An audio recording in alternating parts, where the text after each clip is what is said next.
त्वचा को नहीं, दुनिया को फेयर बनाइए। कुछ 1.5 दशक पहले एक अंग्रेजी अखबार में छपे एक पन्ने के फेयरनेस क्रीम के विज्ञापन की ये टैगलाइन थी, एक अनफेयर दुनिया में कम से कम आपकी त्वचा तो फेयर हो ही सकती है। दुनिया अनफेयर हो और चमड़ी का रंग फेयर ना हो तो क्या होता है, ये हमने हाल ही में अमेरिका में मिनीसोटा में होते देखा। उस घटना से ठीक 1 महीने बाद 25 जून को British Dutch multinational company Unilever ने अपने स्किन केयर प्रोडक्ट्स में से fair, fairness, white whitening, light lightning जैसे शब्दों को हटाने का फैसला किया। कंपनी के इस फैसले के बाद अब फेयर एंड लवली क्रीम के नाम से भी फेयर शब्द हटा दिया जाएगा। क्या यह महज इत्तेफाक है? क्रीम की टैगलाइन बदल रही है। अब बात त्वचा नहीं, दुनिया को थोड़ा और फेयर बनाने की है। चलिए अब थोड़ा अतीत में चलते हैं। सांवले लोगों के देश में गोरेपन की इस खपत का इतिहास कितना पुराना है। जितने साल इस देश को आज़ादी पाए हुए, उससे बस कुछ 27 साल कम हुए हमें अपनी चमड़ी को गोरा बनाने की क्रीम लगाते हुए। आज से 45 साल पहले 1975 में हिंदुस्तान यूनिलीवर ने पहली बार भारतीय उपमहाद्वीप की सांवली लड़कियों की त्वचा को गोरा बनाने का अचूक नुस्खा बताकर फेयर एंड लवली नाम से क्रीम बाजार में उतारी थी। जब से लेकर अब तक महिलाओं की जाने कितनी पीढ़ियां क्रीम लगाते जवान हुई और उम्र भी ढलान की ओर बढ़ चली, लेकिन उनका सांवला रंग नहीं बदला और ना ही गोरे होने की उम्मीद। हालांकि कंपनी ने अब भी उम्मीद बेचना बंद नहीं किया तो मर्दों को भी गोरा बनाने की क्रीम बेचने लगी, फेयर एंड हैंडसम। मानो फेयर ना हुआ तो हैंडसम ही क्या हुआ। बदलती सोच, बदलता बाजार।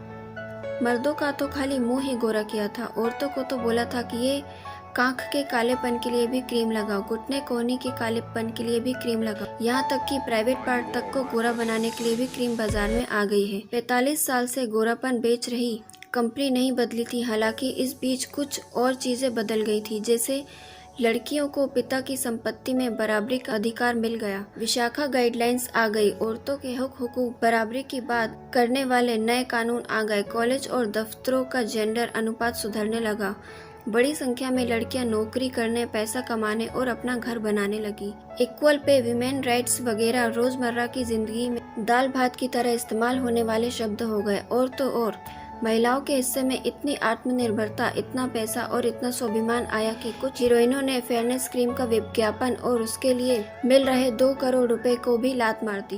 कंपनी को तो 45 साल बाद समझ आया। इस देश की लड़कियों को पिछले 1 दशक से ये बात कुछ कुछ समझ आनी शुरू हो गई थी कि क्रीम लगाकर गोरा बनने से लड़की ना पायलट बन सकती है, ना रेस में अव्वल आती है, उनके लिए मेहनत करनी होती है। हालांकि शादी के बाजार में आज भी गोरी लड़की की मांग टॉप पर है। अखबारों में छपा शादी का हर विज्ञापन कुछ भी चाहने से पहले गोरी सुंदर लड़की चाह रहा है, लेकिन सुकून की बात यह है कि ऐसा चाहने वाले मर्दों को अब लड़कियां चाहने से इनकार कर रही हैं। और जब लड़कियां इतना बदल रही हैं तो कंपनियां इतना तो बदल ही सकती हैं कि क्रीम से फेयर जैसा अनफेयर शब्द हटा दे। पता नहीं ये समझना टेढ़ा है या आसान कि बाजार लड़कियों को बदल रहा है या लड़कियां बाजार को। महज 1 दशक पहले जो विज्ञापन महिलाओं को पति की शर्ट में ज्यादा सफेदी लाने के नुस्खे बताता था, अब पूछ रहा है कि कपड़े धोना सिर्फ महिलाओं का काम क्यों है। टैगलाइन है, शेयर द लोड। नया बाजार। कार्ल मार्क्स ने लिखा है कि अगर आप किसी पूंजीपति को लटकाना चाहे तो वो आपको रस्सी बेच देगा।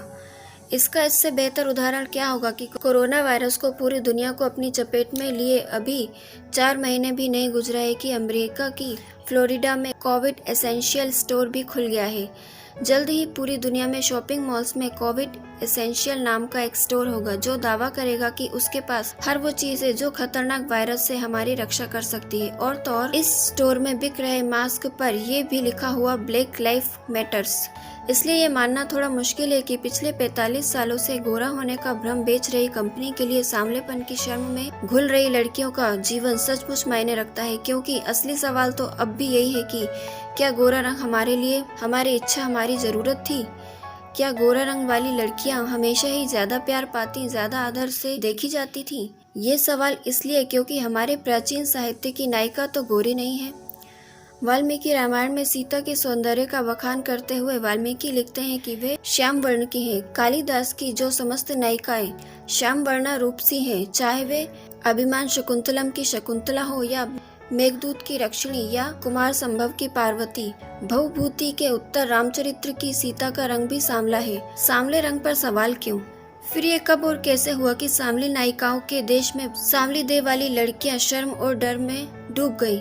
तारा शंकर बंदोपाध्याय की कहानी की सांवली बहू की तरह तमाम सांवली स्त्रियों के हिस्से में अपमान और तिरस्कार आया। दरवाजे से बारात इसलिए लौट गई कि दुल्हन सांवली है। मेडिकल कॉलेज में टॉप करने वाली लड़की ने फांसी लगाकर आत्महत्या की क्योंकि वो अपने सांवले रंग से शर्मिंदा थी। सांवले लोगों के देश में 45 साल से गोरा बनाने वाली क्रीम बेचने वाली कंपनियां अब तक यही शर्मिंदगी और अपमान बेच रही थी।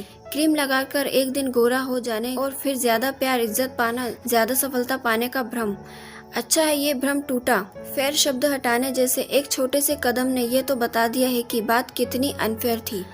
अगर आपको ये वीडियो अच्छी लगे तो इसे शेयर जरूर करें और चैनल को सब्सक्राइब करना ना भूलें।